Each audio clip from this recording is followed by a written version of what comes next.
Nah, seperti yang eh, kita bahas di awal bahwa pembahasan kali ini adalah terkait dengan rahasia, sir, rahasia sholat. Nah, makanya kita tidak membahas dimensi fikihnya. Dimensi fikihnya itu adalah sesuatu yang dimensi lahir dari sholat. Kita membahas adalah dimensi sir rahasia yang ada. Nah, kadang sir ini diperlawankan dengan sesuatu yang terlihat. Sebagaimana gaib, itu diperlawankan dengan syahadat atau sesuatu yang disaksikan. Jadi syahadat itu sesuatu yang disaksikan. Jadi sir atau rahasia kadang diperlawankan dengan sesuatu yang terang dan terlihat. Nah, kadang juga gaib diperlawankan dengan syahadat. Itu kita ingin melihat dimensi lahir dan batin terhadap satu objek. Sama dengan diri kita ada dimensi tubuh, raga, yang merupakan dimensi lahir, kemudian ada dimensi batin yang kita sudah lama bahas ya. Kalau Bapak Ibu masih ingat semua tentang pembahasan ma'rifatun nafs, bahas tentang diri, dan situ kita bahas panjang lebar tentang lapisan-lapisan yang ada di dalam diri kita.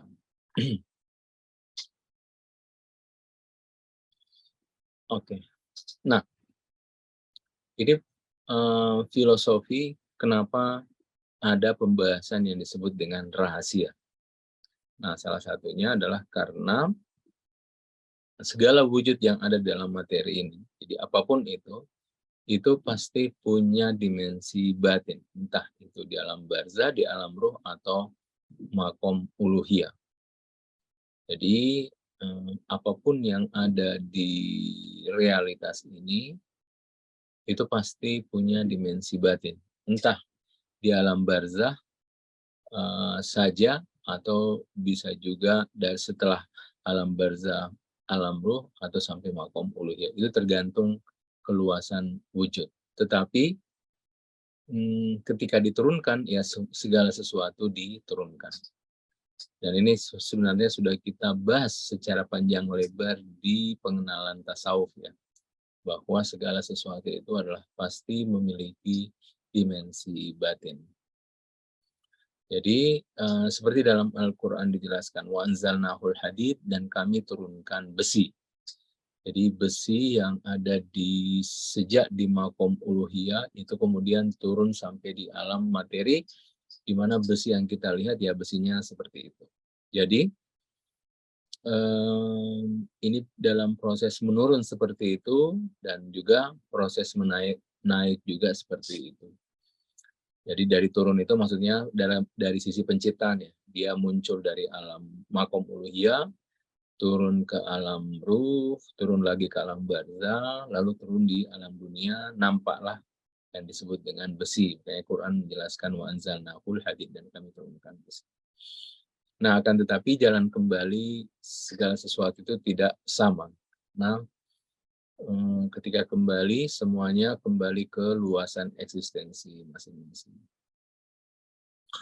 Nah, segala sesuatu diturunkan, tetapi kembalinya berbeda. Tapi ini pembahasan ma'rifatun nafs. Saya hanya menjelaskan di sini bahwa segala sesuatu itu punya dimensi batin. Nah, termasuk sholat.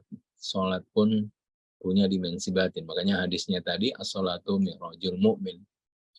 Dan tidak hanya sholat, bahkan seluruh hukum-hukum syariat itu pasti memiliki dimensi batin. Gitu. Makanya segala sesuatu ini tidak hanya wujud, tapi juga hukum-hukum, bahkan dimensi syariat itu pasti memiliki dimensi batin. Oke.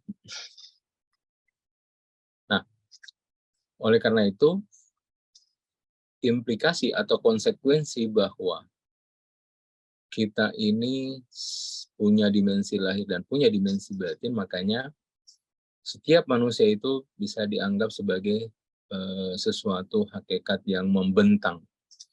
Jadi masing-masing dari kita punya wujud yang membentang. Membentang itu misalnya mulai dari makom uluhiyah, turun lagi ke alam barzah, turun lagi makom uluhiyah, turun ke alam ruh, turun ke alam barzah, kemudian turun lagi ke alam materi, kemudian berjalan kembali lagi dari alam materi ke alam barzah sampai nanti kiamat kubro ya. Jadi itu disebut dengan bentangan wujud. Makanya kita ini tidak hanya di dunia, tetapi kita juga ada di alam lain. Nah, cuma kita tidak melihat bentangan wujud. Karena ya kita belum bisa menyaksikan batin, kita hanya melihat dimensi raga kita sendiri.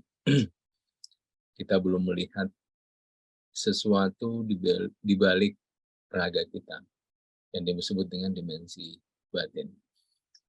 Dan bentangan wujud inilah yang kemudian menyebabkan manusia itu bisa masuk ke dimensi lain. Karena dia punya bentangan wujud. Seperti itu. Oke. Nah, ini salah satu ayat Al-Quran untuk membuktikan bahwa segala sesuatu itu pasti punya mulk dan malakut. Pasti ada dimensi lahir dan juga punya dimensi batin, yang biasanya disebut dengan malakut. Nah, asalnya di sini karena wa in min syai'in illa indana khazainu wa ma nunazziluhu illa biqadarin ma'lum. Dan tidak ada sesuatu pun melainkan pada sisi kamilah khazanahnya. Jadi perbendaharaan segala sesuatu itu ada di sisi Tuhan. Kami tidak menurunkannya melainkan dengan ukuran tertentu. Jadi semuanya turun sesuai dengan kadarnya.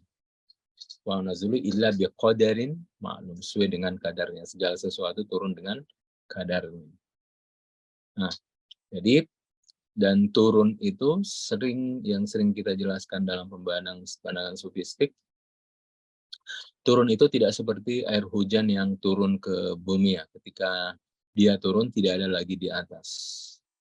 Tapi turun ini dalam pemaknaan bahwa ketika turun, misalnya dari alam ruh ke alam barzah, bukan berarti dia tidak ada di alam ruh dan hanya ada dalam barzah, tetapi turun itu maksudnya dia ke bawah sesuai dengan makomnya. Tapi dia tetap ada di alam ruh. Sama dengan makanya contoh yang paling bagus Quran.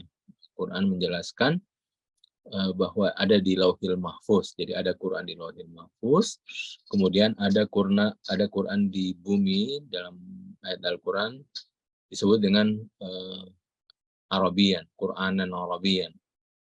Jadi Quran dalam bahasa Arab itu adalah konteksnya di bumi, kemudian ada Quran di Lauhil Mahfuz. Nah, pertanyaannya, ketika turun di bumi dalam seperti Inna jalnahu Quranan Arabian, Quran dalam bahasa Arab, apakah di alam lauh atau di alam ruh tidak ada lagi Quran? Ya, tetap ada. Dia di Lauhil Mahfuz, tetap ada Quran Lauhil Mahfuz, tetapi ketika dia turun, bentuknya karena dia dunia, maka Quranan Arabian, bentuknya dalam bahasa Arab. Nah, ini pembahasan lain. Kita di sini hanya ingin membuktikan bahwa berdasarkan ayat Al-Quran ini, menjelaskan bahwa segala sesuatu itu ada dimensi mulk, dimensi materi, dan juga ada dimensi malakutinya. Malakuti, entah itu terkait dengan alam barzah atau alam ruh.